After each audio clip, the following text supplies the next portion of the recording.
699 over Tango 6 Bravo, 2,000 feet, request to proceed to Tango 6 Charlie, 2,000 feet,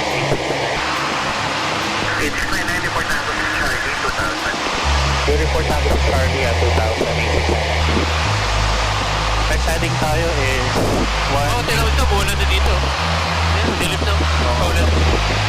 Next heading is 180 south. Good afternoon, R2 74, number 1 hold, ready for departure. Altitude remaining 2,000 feet. 64 tower, good afternoon, runway 35, cleared for takeoff. Buwan, hindi tayo nagagyan mo. Mapagsasaran tayo niya, no? Kaya baka doon na tayo matulog. Alright, reference point natin, Tango 6 Charlie is Charlie Santa Maria, which is Philippine Arena. And then reference natin